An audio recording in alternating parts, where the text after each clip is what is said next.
Okay. Just the unfortunate news that unfortunately we weren't able to go to the Kallus today. It's a double precaution just to explain to everybody. The precaution number one is of course that if there is Chalila, a new wave of the coronavirus, so nobody wants to get it. That's number one. And number two is that the Maisa, if Chalila, somebody would be exposed to somebody that has it, so then the entire Kallus would go into bidud, into quarantine.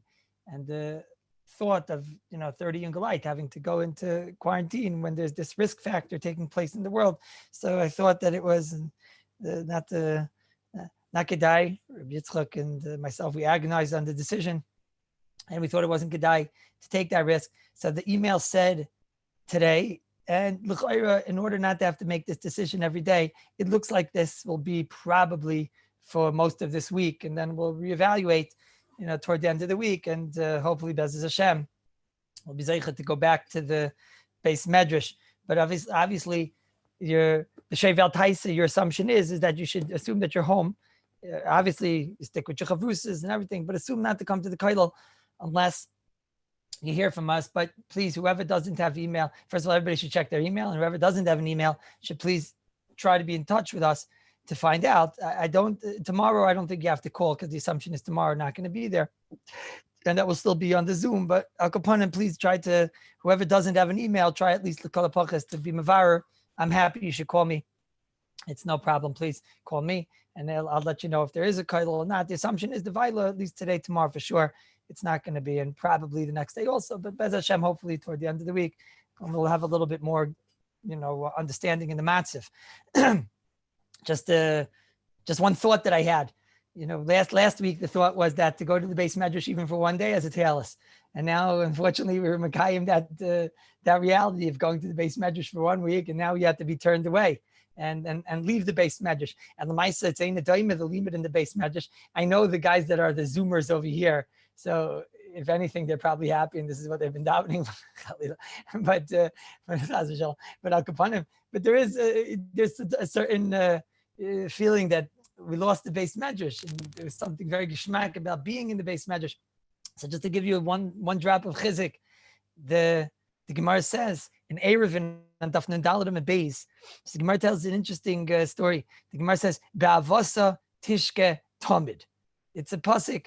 The pasuk means, it's a pasuk in Mishlei, that with love of the seemingly love of Torah, Tishke Tamid. They always make mistakes. Rashi says because of the ava that people have, so they make themselves shoige, they make themselves foolish, laniach for their own asakim, and they're always interested in Torah. Because of the ava of Torah, so then I always make these mistakes. So the Gemara's example, Kigoin, whose example of, and this is the of a love of Torah that you can think of. So the Gemara says the greatest example of a love of Torah is Rabbi Lazar ben Pedas. No, what was Rabbi Lazar ben Pedas? What's his incredible love for Torah? So Gemara says, Amra love al Rabbi Lazar. They say about Rabbi Lazar ben Pedas,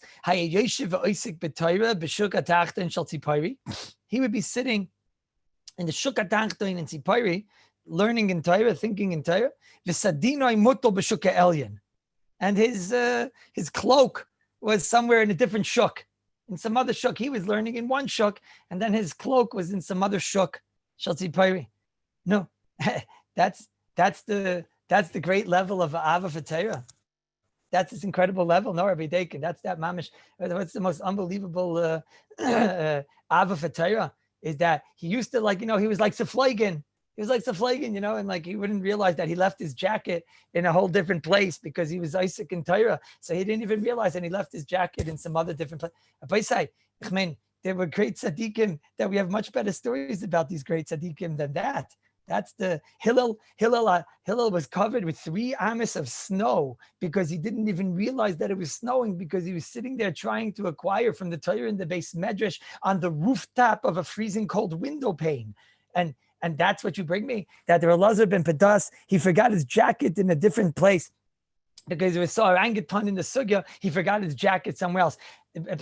Rava, the Gemara says he was in a base medrash and his fingers were underneath his leg and they were bleeding. There was blood coming out of his body, but he had no feeling of pain, of blood, because he was Isaac in Torah Kadosh. He was in the middle of the sheet of Rava. So what? So that's, you have to tell me that there was a Tana that forgot his jacket somewhere. Rabbi Kiva, the Halakha Tana, he went for 12 years. 12 years.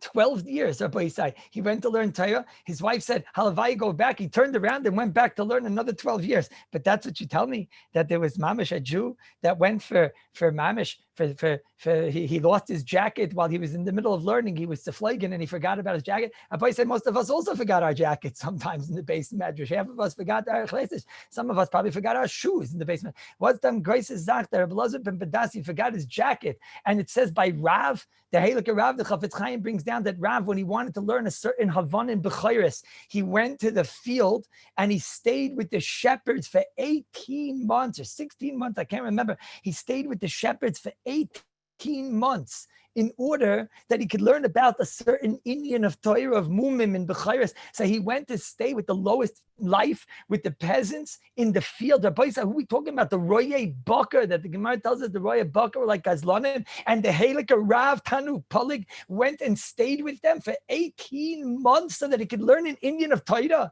And that's what you want to tell me, Rabbi Lazar ben Badas. What's Ba'ava? How much love he had. He once forgot his jacket in the shuk. What's the pshat? It's a great kasha. It's vice to chayis Rabbi Isai.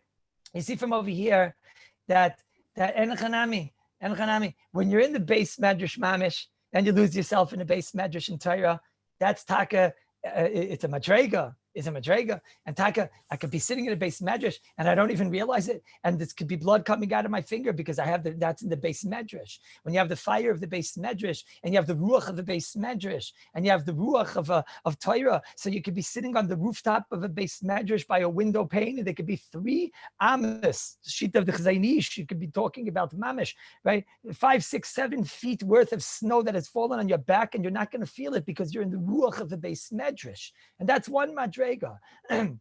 That's one madrega.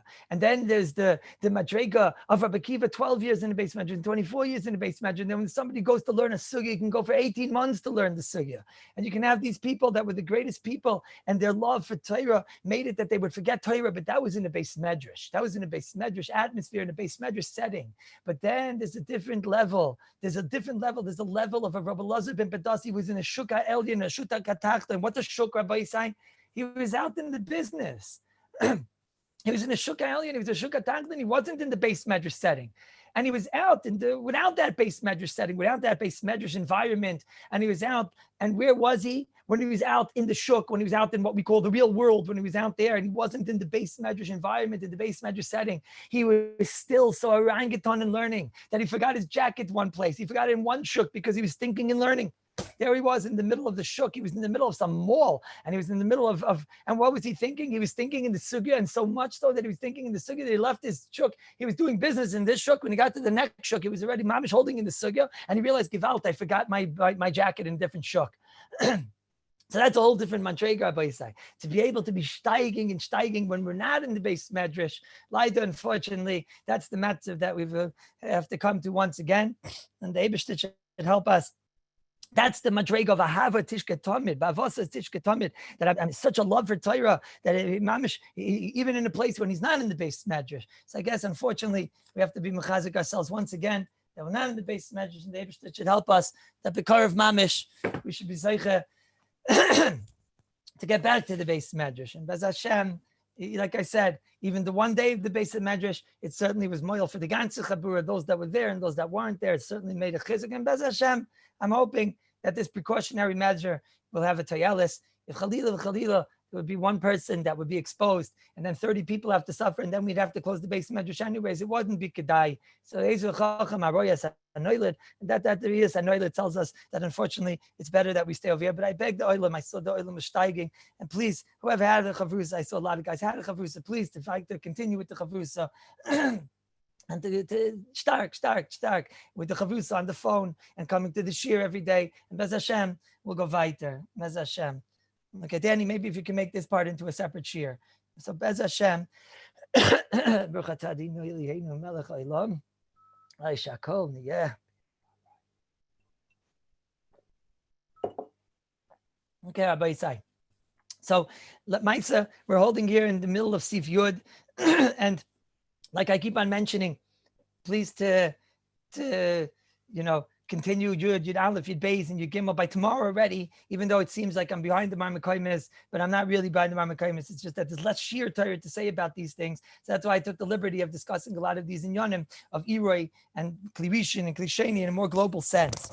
And the Maisa, I want to mention two things from Shabbos in general, and then, as Mazel would have it, two people had mishaps of one being in a dishwasher and one being in a ladle. It would have very negay our sugyas, and this will hopefully be the last day that we discuss these in Yonim. But there is a tayalist, and from the smiles on your face, I see that you don't mind. So Lemaisa, just one nikud I want to mention, which is really unrelated to what we're discussing now on Hilchos Shabbos, but it's something I find very interesting. I was asked by many people that had forgotten on Shavuos to light candles on Friday night. That means Shavuos was Friday Shabbos, and many people, obviously on Thursday, Thursday night, everyone knew to lit. But Friday, this is totally unrelated. I just want to mention it because it's something that was I find to be a shtickle chiddush. So I want to share it with Oilam for a minute. That many people, Taka, it was the most that I remember. Yeah, we also wrote a book about it, so why not? But most people, I came out in the whole year, I think I got about one shaila about a knas, about somebody forgetting to light candles. Mamish, maybe one shaila the entire year. And this is even with writing a book. Sometimes you write a book, and now people know that you're the person who's the expert on the book. And still, I can remember on my Pashid, I can remember maybe one time in the last year that somebody asked me a shaila about forgetting to light candles on a Friday night. And now, over the course of Shabbos, from last Shabbos, I got 7 phone calls last week of people that forgot. Some of them are watching on the Zoom right now. If they're brave enough, they'll admit it. If not, then I won't admit it for them. But Akapanim, that means that obviously it's a very prevalent thing for somebody to forget the candle lighting on Friday night. It's a prevalent thing. What's the case? The case was Yontif was Friday and Shabbos was Shabbos. I could explain why it was prevalent. Maybe the pshat is that because since it was Dafka Friday Shabbos, so therefore some people get into the shwung of lighting on Shabbos. Most people on Yontif, excuse me, many people light on Yontif. So people didn't realize, they make Zer Shava Yontif, and you think, Friday's Yontif and Shabbos is Yontif. So they didn't think to it, and they weren't rushed for lighting because they'll just light on Friday night. But of course, you can't light on Friday night. And then they realized too late, and other people also fall asleep in general on Yontif. And this is what happens, right? And so Lemaisa, so I was asked a few cases of people that they wanted to know, does their wife have a knas?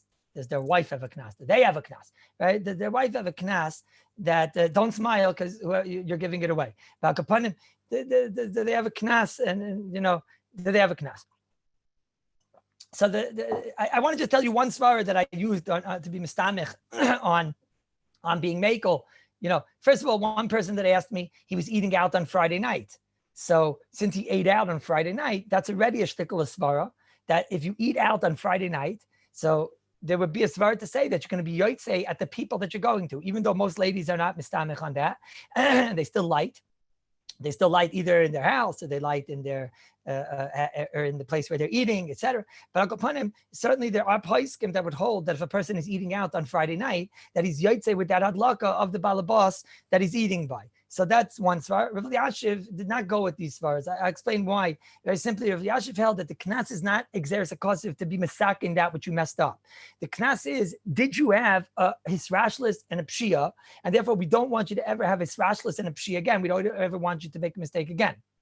And being that we don't want you to make a mistake again, we look at your normal mahalach. If your normal mahalach would be that you're not saimich and you do light candles even when you eat out, etc., so then we have to worry that you were irresponsible and that you forget again, and therefore you deserve a knas. So it's not going to help me that halachically maybe I was yotzei according to some shitas. That's the shita of Elyashiv. I'm not saying everybody agrees to that, but that was one Indian that I was mistamich on. Now another nekuda I was mistamich on is that there's a general shaila in general when a person lights electricity. Let's say it's Friday afternoon and he turns on the electricity, let's say after plag. And he wasn't thinking about, for the purpose of the mitzvah. But at 6 o'clock, he started turning around, he started turning on lights, bathroom lights, et cetera, et cetera. and that's that's the normal mahalach what a person does. Now, what happens Friday night? Let's say a regular Friday night, he forgets to light the candles.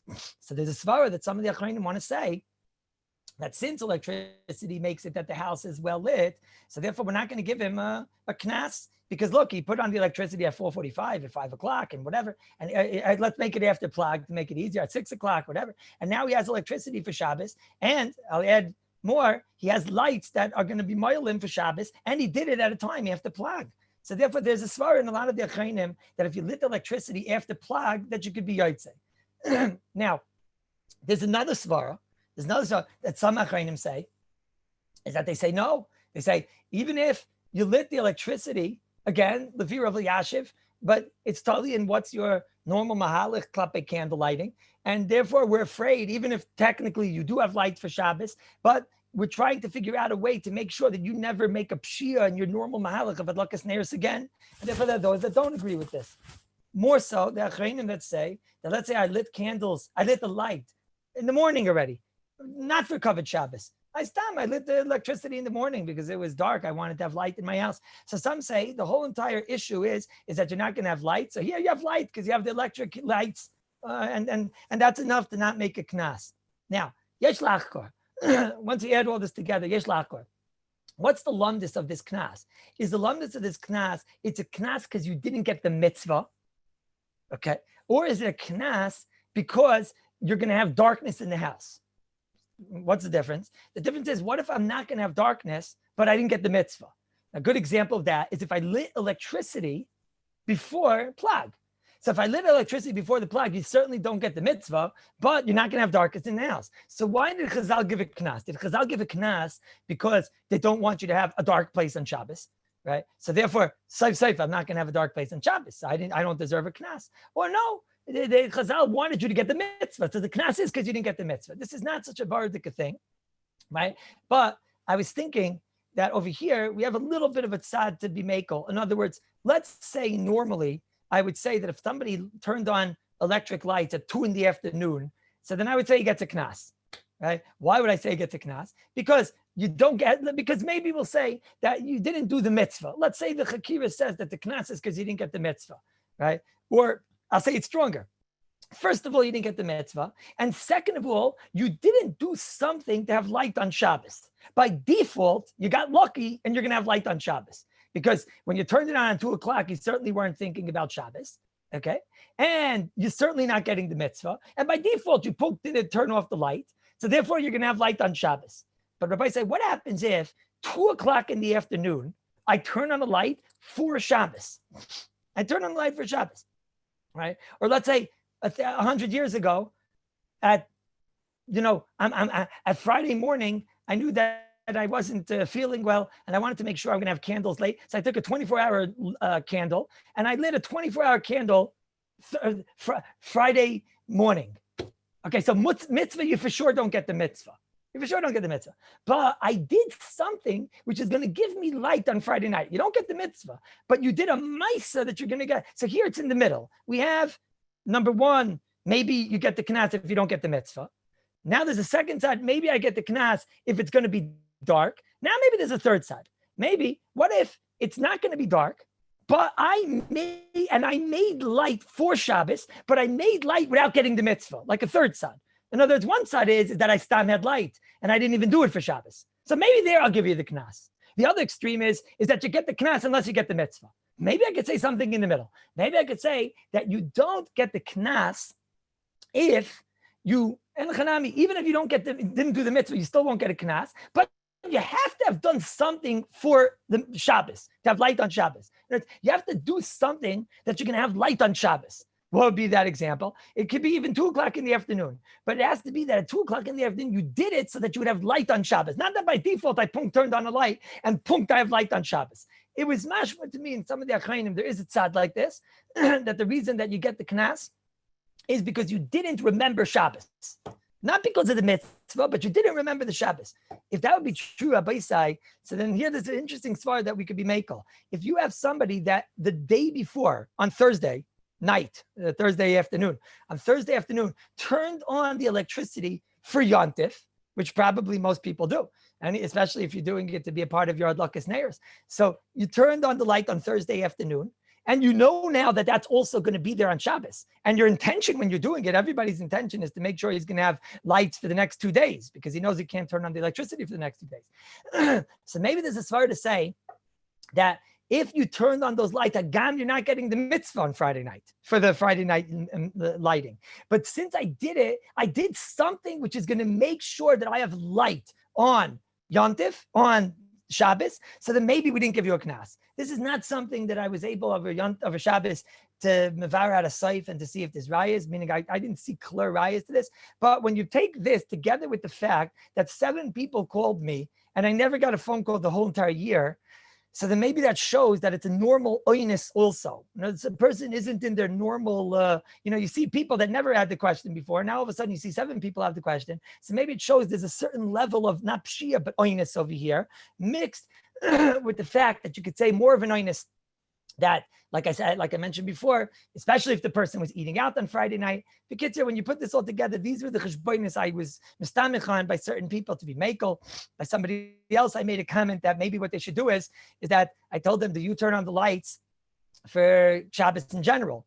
Or do you just light candles? Now, you all know that I hold that you have to do that anyways in order to be Yotzei Adlakas Neiros, that you have to anyways turn on the light. So he told me that, no, I don't I don't do that. I don't do that. So I said, great. So you know what your knas is going to be? Your knas is going to be that from now on, you turn on the electricity and that'll be your extra candle. And that Maisa, he's going to go up to Shemayim in 120 years.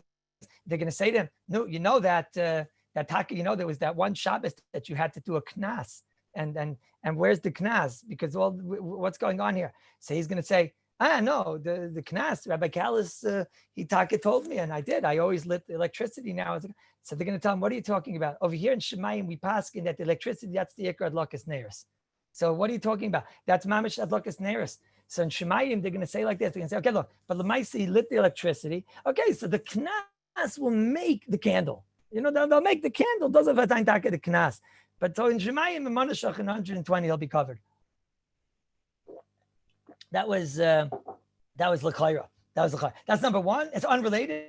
And the second unrelated Nikud I want to mention is, I was asked, Rabbi Slansky asked me this, others asked me also, God, over here, in Ramat Shlomo, that they want to take, no, Rabbi Rosenberg, I was God on one of them, I wasn't Mako, but these were just the svaras. I was just bringing out the svaras of, the Maisa is no bravery, you just have to buy the book. I don't know what to tell you. Upon him. The Maisa, somebody asked me like this. He asked me that they wanted to take a bima. I'll say it the way Rabbi Slansky asked me, that they want to take a bima and they want to put it into the ground.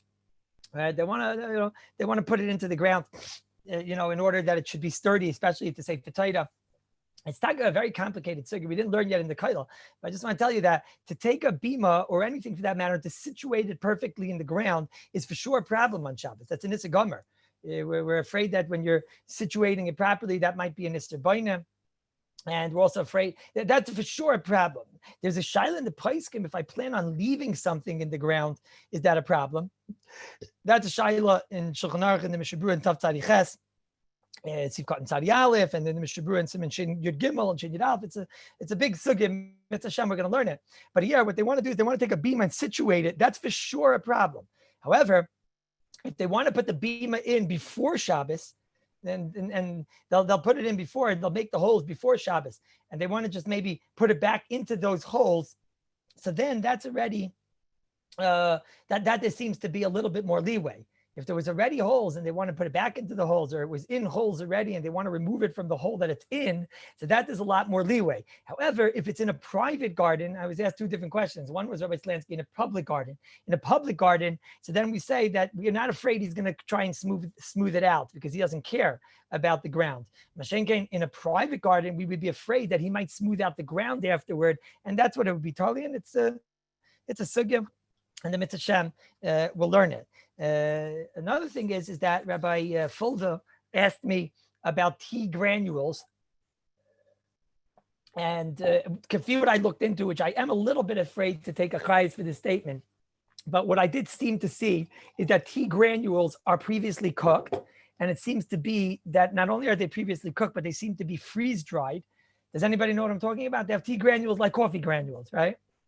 It's like a coffee granule, basically, but it's the same idea. And it seems to be it's previously cooked and it's freeze dried. And if that's the case, then pashtis, you'd be allowed to put her into a kli sheni on Shabbos. It would be allowed to be placed into a kli sheni. It would even be technically allowed to put into a kli rishon, technically. But just that we said that we're machmir because soluble items we're machmir on.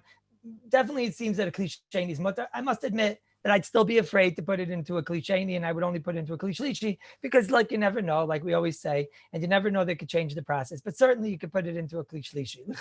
That's that. Now, Baisai, I want to talk about two shilas today, and then Mitzvah Hashem we go weiter into Bemis Hilchos Shabbos. We go to two shilas. Shiloh number one is, and this is so geschmack Baisai because unfortunately this person had to suffer for us, but you know. That's how it is sometimes for tzaddikim. Sometimes tzaddikim have to suffer for the door, and that's how it goes because you know we are the ones that benefit from this person's shiloh. They have a whole story. What was the concept?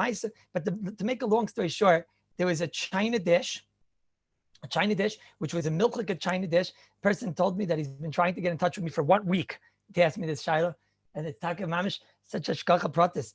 Since Shavuos, he's been trying to get in touch with me for the Shaila. What happened? On Shavuos, they had, you know, he said he has milchika kalim that he was Yerush. He was Yerush milchika kalim, milchika china. He said he basically uses it once a year on Shavuos. It's like basically the only time he ever uses milchika china. When else do you use milchika china? Except on Shavuos. So he used the milchika china on Shavuos. He has one plate from this. He was Yerush this set.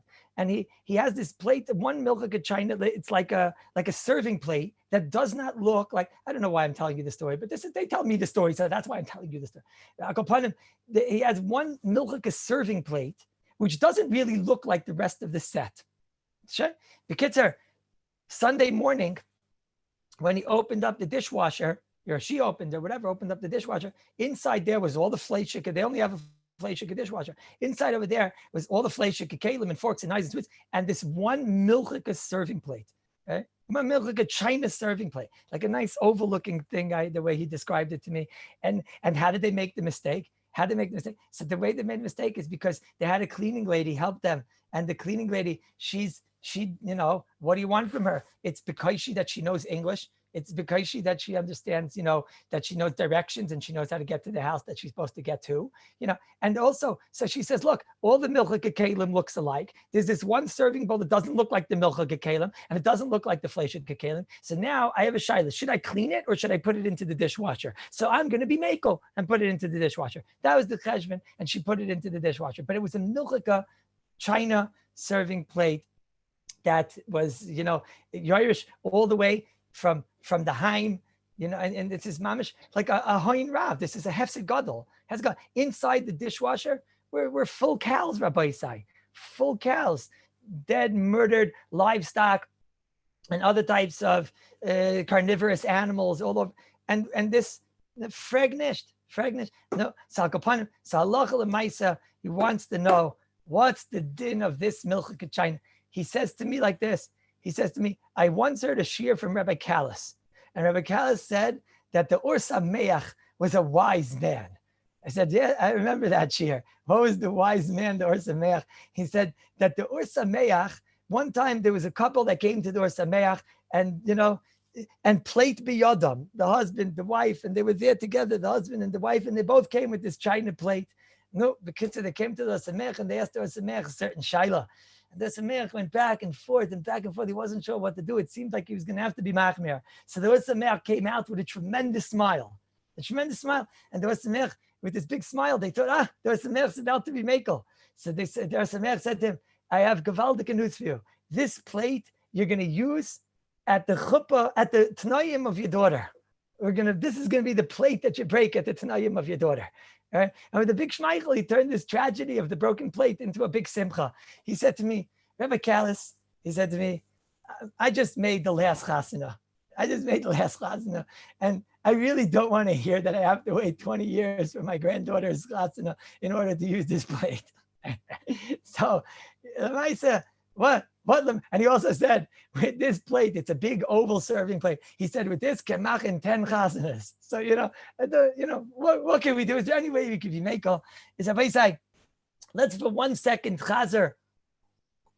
But it's up to you. You know me. I'm a hired worker. That Pum doesn't get paid, but I'm a hired worker. If you want that, I should skip this and not tell you what I think about this and what it has to do with our sugya. So I'm happy. It's up to you guys. Who would like me to discuss the shiloh of the dishwasher? Right? Yeah, I think so also. Right? Rabbi Siegel, you don't want me to discuss the shiloh? Why would you know what? Why? What's going on? Where's his finger loch? I think we should discuss it. Akapanim. He says, hey, Rabbi Gertz, both finger loch. Give me the brown one. Is Rabbi say? So let's make a quick sikum from what we spoke about the other day. That when we spoke about because this is a whole different shiloh. The dishwasher is a totally different shiloh than the shiloh of our sink, and l'chayr it's a much worse shiloh l'chayr. When it came to the sink, so we established, and I'm going to give you a little bit of an explanation of the sink matziv right now and the whole matziv right now. Now it happens to be the person who I was on the phone with is American. And I'm going to take the liberty of discussing American dishwashers for 2 reasons. Number one is most guys in Eretz Yisrael don't have a dishwasher, right? And that's also not a nice way to talk about your wife. And number two is that it is somewhat of a different system here. It's somewhat of a different system. And I'm going to discuss the American dishwashers, and then Mitzvah Hashem, Bli Neder, if this time I'll discuss in the dishwashers in Eretz Yisrael. It happens to be that the Chutz La'aretz, Bain England, Bain Greenland, Bain America dishwashers work the way that I'm going to say. And most of the tzibur over here is chutznikim, and so the mela I don't feel bad that I'm discussing this shaila. Now, one nakud I just want to mention is let's make a quick sikum, right?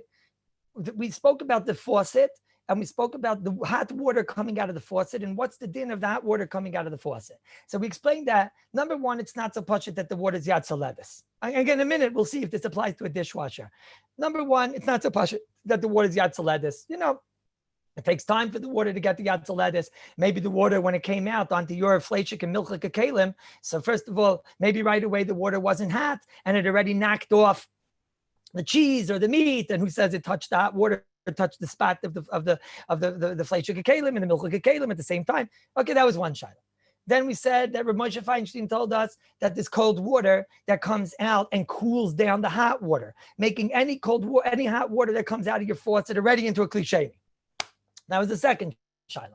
The third shaila we said was that the Ramah in general was makel. Why was the Ramah general makel? Because the Ramah said that when you have hot water, parav water coming down and hitting milchika, fleshika be'en, even ben, milchiks and fleshiks at the same time, but it has to do 2 jobs. It has to do mavliya and maflit, if you remember. It has to first heat up the cheese or heat up the meat and then give off to the other gender. So that we said was the Ramah in general was makel on that shaila. In other words, hot water coming out, maybe it's not ziyad soledis. Second of all, maybe it's klisheni, the fear of Moshe. Third of all, is that when it's hitting the milchiks and the fleshiks at the same time, it has to heat up the milchiks and then give off from the milchiks to the fleshiks. It has to be mavliya maflit. So the Ramah says it can't do that. It can't do that. That's what we spoke about. The Shach argued, but the Shach told us that if it's 2 kalim and it's not the end, so then already, even the Shach says that's already too difficult to take mamish a belia out of a kli and to put it into a kli. The Ramah said it's too difficult to take even cheese and put it into a kli if you have to heat up the cheese or heat up the meat. But the Shach says, I don't agree with that. But to take a belia out of a milchika keli and put that belia all the way into a fleshika keli when there's no be'en, when there's nothing, no mamash is there. So that the Shach said, even I'll agree. So we said all these svaras, the hot water hit the fork, maybe it wasn't hot, and maybe at that point it knocked off the cheese, and maybe at that point it knocked off the milk, and then maybe when it got to Yad Soledis, if it is Yad Soledis, so now it has to go and cook together 2 parts of a kli. Even the Shachal agree, and we saw there's an additional factor of soap, and when you put this all together, so therefore that's the psak bemis all the time. If you ever find the milk, remember this for the rest of your life. If you ever find the milchika fork in a fleshika sink, or a fleshika fork in a milchika sink, or a milchika fork in a fleshika drawer, or any of that gender business, lemaisa b'di'evid, you take it out and you put it inside the other drawer, and you don't have to be chayshish ein machzakinan b'yus, so we don't assume that there was an issa that was done over here, and there's enough to be seimichan. Remember that for the rest of your life. Is that a clear chazar of everything we spoke about, Rabbi Isai? That's adkan. We spoke about till the point we were zeicha to be in the base medrash. Mm. But Rabbi say, yeah, even with gloves, this is even with gloves, is Rabbi say a dishwasher, you lost everything. Because a dishwasher, Rabbi say, is, let me first explain to you how a dishwasher works. Okay. The first side you have to know about a dishwasher is that a dishwasher is not a washing machine. The way a washing machine works is that the water fills up the washing machine and then it, takes all the clothing inside there and it swishes them all around and it goes up and it fills up with water and everything just floats around in the water. That's not how a dishwasher works. How do I know that that's not how a dishwasher works? Anybody know? How do I know that dishwasher doesn't work like that? Because when you open up the dishwasher, you don't have shards of broken china, right? That's right, Rabbi Danziger. So therefore, you could and you don't have knives falling out because the pshat is that it doesn't just float around and become one big bath of water and everything just floating up and down and in and out. No such thing. So how does a dishwasher work? So I'm telling you now how a dishwasher works in Chutz La'aretz. In Eretz Yisrael, it's a little bit different, but not much different. And I'm not even sure if it makes a difference in halacha, and therefore, what I'm saying, pashtus applies even to Eretz Yisrael, but for sure it applies to Chutz La'aretz. So now, the way it works is that you have a valve, the valve from your hot water tank, your regular hot water tank. So one of the tubes attaches to your regular hot water system. And when you turn on a dishwasher, so water goes onto the bottom of your dishwasher and fills up, excuse me, and fills up the bottom of the dishwasher about 2 gallons worth of water, which is not that much, right? 2 gallons of water, which means that your kalim are basically not even sitting on this filled up puddle of water, but there's a puddle of water that fills up on the bottom of your dishwasher. Okay, that's first of all. This water that fills up is basically hot. It's coming from the hot water valve, but it's basically hot. We'll see in a minute, but that's the first thing that happens. Okay, now sitting on the floor, now you have your kalim in their racks, etc., on top of it. And most of the time that hot water is not even touching the kalim yet. It's not even touching the kalim. It's usually a couple of gallons of water on the floor underneath the kalim. Now, there's a pump system inside your dishwasher, which now takes the water, and there are 3 cycles in a normal dishwasher. Now, if you want to make a more aggressive washing because it's more dirty or whatever, so then it just does the same thing that we're saying, except instead of 3 times, it'll do it 6 times, etc. But the normal run of a dishwasher is that it's going to run 3 times. What are these 3 cycles? Cycle number 1 is it takes the water that's there now and it starts to shoot it out all over at an Iroi Klirishin, because there's a coil. There is a coil. We'll see in a moment when that coil goes on, but there's a coil in the dishwasher of its own heating system. And there's water inside the dishwasher, that hot water that we just described, okay, that's now being shot at all of the kalim. It's being shot hundreds of shoots, like a shower. Imagine like a shower from that water. It's being shot out onto all of the dishes, onto all of the forks, onto all of the knives, etc. That's the first run. The second run, I'm going to explain everything. I just want to explain first how it works. That's the first run. In the first run, its tachlis is to get off the be'en, to get off the big pieces, the shtiklach, etc., etc. Then those pieces usually fall down. They come to a certain filter, which is at the bottom. It filters into the bottom where the water betzim is coming out of, and then it sits there in some type of a filter. Okay, that's number 1. Then afterward starts the second cycle. This is a much more aggressive cycle, and this cycle has soap. The first cycle has a very minute amount of soap. It usually depends on your dishwasher if there's 2 places to put 2 different levels of soap, but it has a minute amount of soap. The second level shoots out boiling hot water with soap. That's the second cycle. The third cycle is a rinse cycle. Those are the 3 cycles. The first cycle has a tiny minute amount of soap.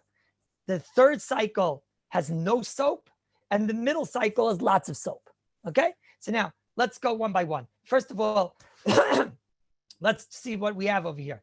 First of all, let's just figure this out. Do we have any of the previous kulas? Let's go in order, and then I'll go cycle by cycle. But let's just go in order and figure out what we have here. The first thing we have over here is we have we said in our sink that maybe the water is not yad soledis by. Okay, so that's true by us on the first cycle. Because in the first cycle, the water is coming. Taka, what happens when you turn on that water? When you turn on the dishwasher? So hot water comes in. The second you turn on hot water, what water comes in when the water is hot? Usually cold water. You turn on your sink, what comes in right away? Right away when you open up your sink, so what comes in on your hot water? Unless you just used that water 2 seconds ago. So then what, and a dishwasher hasn't been used in a while. So then what comes in is for the first 10 seconds, cold water. So now you have cold water coming in and also hot water eventually coming in. Then the water goes and sits at the bottom of the kli sheni that's sitting in the sink, kivyachol. Okay, so in the first cycle, we really don't have much of a problem because at that point the water is not yet so hot, and then it starts pumping out this water and shooting it. I imagine it's loy nifsaka kiluach. It's an iroi coming, but it's an iroi shooting out this kli sheni water, which is a kli sheni because it went into us. It's mamish like the water sitting in the sink. And just like the water sitting in the sink is for sure a kli sheni. So then this is higher water pumping, shooting out from a kli sheni. Elamai, it's starting to get heated up, but it hasn't yet gotten heated up. So therefore, the first cycle, even though there's no soap, is the least of our problems because all it's doing is just trying to clean the milchik be'en and the fleishik be'en. It's just trying to get off the big shtiklach. And that cycle does not last for very long. And that cycle is the least of our problems. Before I go weiter, is that crystal clear? Clear? Clear. Is Rabbi say, now we start the problems. Where do we start the problems? Not the second cycle. The second cycle, is it yad soledis by? Oh yeah. Oh yeah. Now you have a red coil inside the dishwasher, which heats up the water. It's its own heating system, and it heats up the water, and it boils the water, and the water definitely gets to at least 50 degrees Celsius, if not 65, 70 degrees Celsius, and we certainly have to worry the water's yad soledis, but that there's no shaila. Okay, so the water's boiling hot, and now the water starts shooting out. So we lost the cheshbon that maybe the water's not yad soledis. We lost the cheshbon that Rav Moshe told us. But what do we have? We have that this cycle has a tremendous amount of soap, right? But wait, before we get to the soap, is Rabbi say, before we get to the soap, Rabbi say, do we have the Ramah? Do we have the Ramah over here? What was the Ramah? The Ramah told us that when we have power of water, it's very important this part, Rabbi say. The Ramah told us that when we have power of water, and the power of water is shooting out and hitting milchiks and fleishik kalim. When we have power of water hitting milchiks and fleishik kalim, so the Ramah told us that it's too hard to heat up a piece of cheese. And then when you heat up the piece of cheese, that piece of cheese is going to go into the opposite gender, which is a kli. That's too hard to do. That was the chiddush of the Ramah.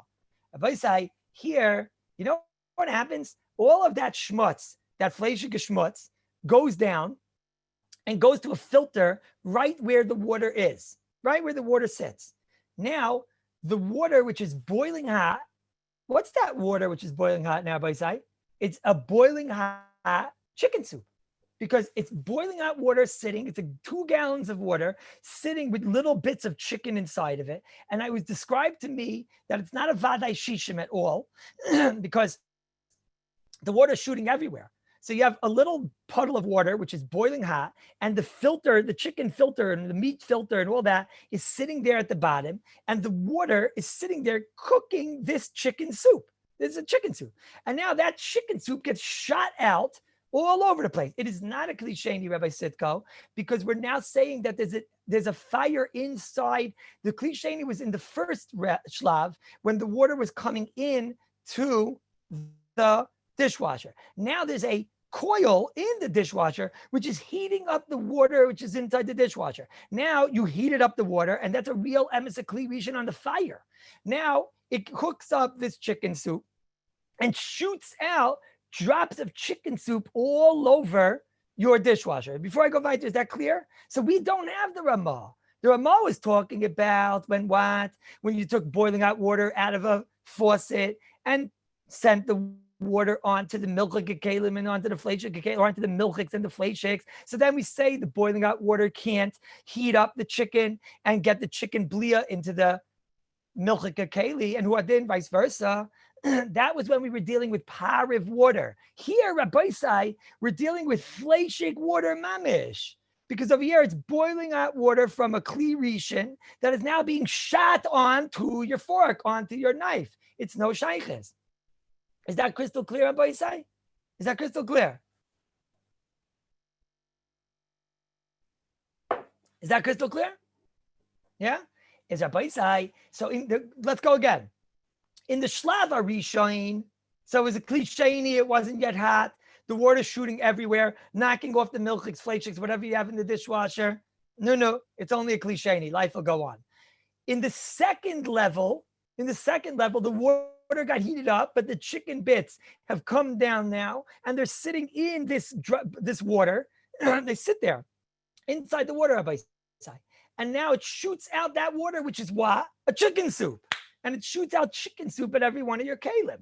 It shoots it out, chicken soup at every one of your kalim. So then why would the second shlav not be a problem? So that's we explain. Okay, so we don't have the cheshbin that the water is not yatzaledis. We don't have Ramesh. We don't have the Ramah.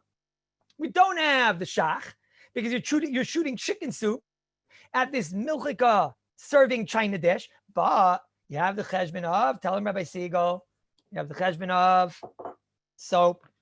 Right? You have a lot of soap over here. Inside the dishwasher, there's a phenomenal amount of soap. And we'll say that, no, nishkafela. We have the soap cheshbon. Okay, but now go to the last shlav. So now it went through the first cycle, went through the second cycle. But now you have the third cycle. In the third cycle is a rinse cycle. Now this rinse cycle, everybody say, there's no soap in the rinse cycle. Now, does anybody want to taste that chicken, which is at the bottom, and tell me that it's pugin? Right? So I don't want to taste that chicken. I wouldn't want to taste that chicken.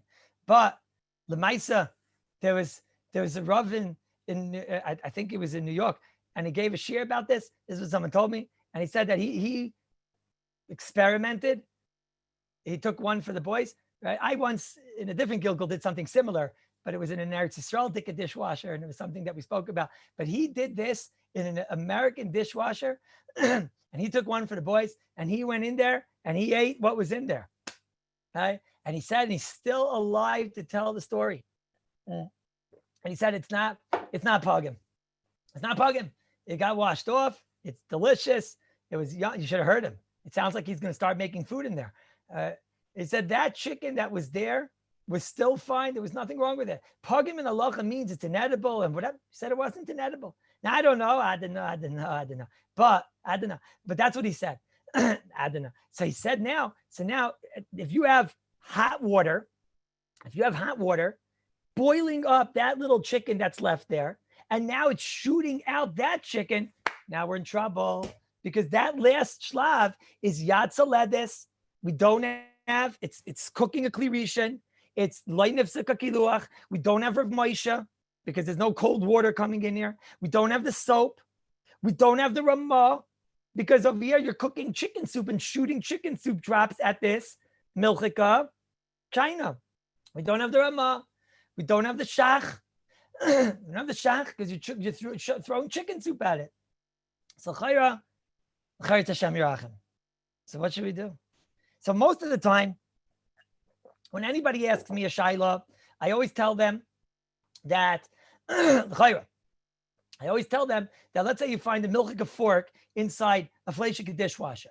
So I always tell them all the fleishik gazachim is kosher, right? And I tell them the milchika gazach you have to kosher, right? All the fleishik gazachim are kosher. The fleishik dishwasher, the fleishik guys are kosher. The milchiks is treif. Why? Because of this cheshbon. Because probably he was being shot out at him all this geferliche chicken soup. Probably if you have a milk spoon, so then maybe there wasn't anything be'en on it. And number two is that even if there was something be'en on the milchiks, but it's definitely buttel in all of that chicken soup and all of that water and all that gallons of water, and it would be buttel b'shishim. So therefore the milk is not going to murder the fleishiks. But the fleishiks, he's got chicken soup flying out this milchika spoon, milchika fork. So I always tell somebody who has this shaila that if You have fleishika kalim, and there was one milchika kli inside. So then the milchika kli, she has to be kashered. But the fleishiks are all kosher. But here, what am I going to do? I'm going to tell this poor guy, right? What am I going to tell? What am I going to do? I'm going to tell this poor guy he can't kasher this China milchika dish. What am I going to tell him? What am I going to tell him? Rabbi Danziger, what am I going to tell him? Save it for your 10 granddaughters. Let's break it up and cut it up into 10 pieces of it. What am I going to tell him? I felt so bad. I wanted to start to cry. This is why if anybody tells you that you can kasher a dishwasher for Pesach, I wouldn't listen to him. I also wouldn't ask him for directions, because it means he doesn't know what's going on inside. There's got to be at least a mashu of a chametz inside there. Mashu of chametz certainly would aser. I don't know. But akapanim. So what are we going to do? This guy it sounded like he was about to cry, Rabbi say. Anybody have a suggestion? I really wouldn't want him to cry. It would be okay. Then I don't know. No one's saying that you could do this l'chatchila to put milchus and fleishiks into the same dishwasher. This is the reason why not, because of the third cycle, really. Right? The third cycle is the major problem. So I don't know. Should I tell you the cheshbainis? I shouldn't tell you. Should we just go weiter? What? Should we just go weiter? No, leave it. He'll just break it. No? We should go weiter? What do you say? Ratchkin, what do you say? Doesn't the water... So the water does not drain. As a matter of fact, it's an unbelievable thing. The chicken, I asked him, you're telling me that there's chicken bits inside the dishwasher over there? He said, yeah, there's a filter there, and the only way to get it out is you have to open it up. And that Rav who ate the chicken, he had to mamish dismantle his dishwasher and take it out. And he said, yeah, it sits there. So I told him, why doesn't it he says after a while, it disintegrates. So, after a few days, it's probably maybe pogim, or 4 days or 5 days or something like that. He said, but on day one, why should it be pogim? Right? It's yummy. All that chicken in there, it's mamish yummy. Right? Right. So what do you say, Rabbi Sai? No, the biggest issue Rabbi Rosenberg is asking is the third. That's why I'm explaining with such arichas, because we spoke about in the past, and this is what my information tells me, that the third cycle, that's where the issue is. The first cycle, the water is only a klisheni. The second cycle, we have soap. And the third cycle, where we do not have soap and we just have a rinse, but it's shooting out boiling hot water, which was cooking chicken soup, because there was chicken there and it's not pugim. So it's shooting out a chicken soup straight at now. The only thing I could tell you is number one. Number one is that how much chicken is inside the filter? Okay, that's first question. Levi, how much chicken is in there? And the people in your country, they would eat this lichatchila, right? So that's why it's very important to ask this to Levi. How much chicken is inside that filter over there, right? So is it really only chicken in there? This is my first cheshbon. Is it really only chicken in there? No, it's not only chicken. Because what did you have for Shavuos meal? You had meat, and you had potatoes and cauliflower, and you also had what was that other thing my wife wanted me to eat that I said no way? What was it? The broccoli, right? And quinoa, right? All that stuff. So there's lots of parv in there also. Right? There's also lots of parv in there. There's bits of bread probably in there, crumbs and whatnot. There's bits of all types of maybe like potato kugel and zachin, right? There could be a lot of stuff in there. There's not just meat in there. I would imagine on a normal plate, first of all, normal human beings probably scrape off the plate into the garbage. And then what's left on the plate? A couple of bits here and a couple of bits there. So what's there? Bits of meat and bits of parv. Okay, before we continue. Now, is that amount all bottled in the water? I don't know. Would we say it's a suffix shishim? So I talked to somebody, an expert plumber. I talked to him in Eretz Yisrael at least. He told me to him it's pashut, it's at least a suffix if there's shishim in the water plus the parv connected the meat. He said it's a suffix. It's not vadai. So first of all, we have already one suffix. Maybe we have shishim. Another suffix is that, on the actual plate, Rabbi Isai, there's a reason you're rinsing her off. Why are you rinsing her off? Because right now you have soap that's still left on the plate, right? There's soap on the plate. So you're shooting out suffix chicken soup at the plate. and the plate has a boiling hot piece of soap blocking as it gets hit from the chicken soup, maybe. So now that chicken soup hit a piece of soap, which is also mavliya into the taste of the china, a piece of soap. So it's a suffix soap and suffix chicken soup. So if I asked him, what did you have? Did you have chicken or did you have meat at your yontif meal? So he told me he had chicken. He apologized because he listened to the shir and I told him he should have murdered cows. He said, but in his family, they don't like so much meat. They're not vegetarians, but they don't like meat so much and they'd rather eat murdered fowl. So he said, so they had chicken. So now we have chicken and milk, which is a shayla v'drabbanan, not deraisa, and suffix soap, and suffix shishim, and he was crying. Right? So, but I don't know. Is there anything else that we could do over here? I don't know. I don't know.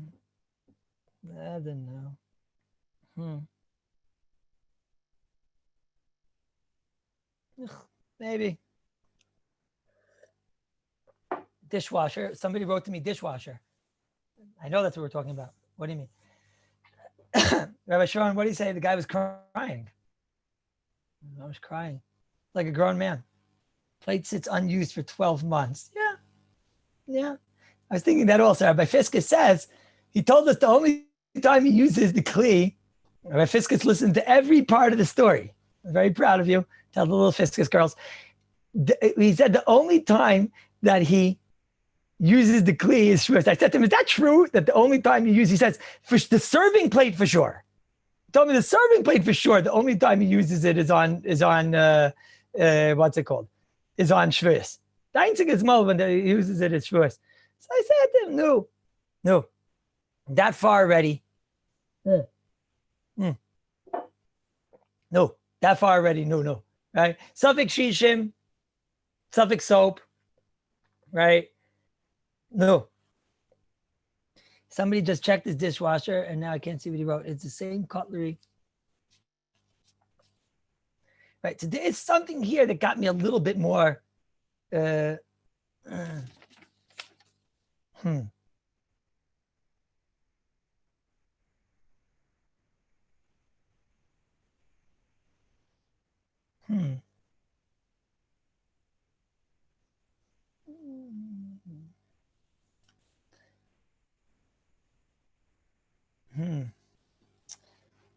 did it get so late?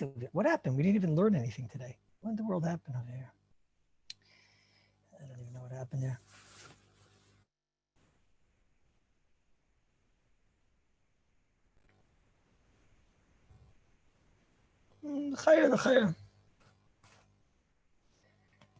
Let's see. Let's make a sikkum.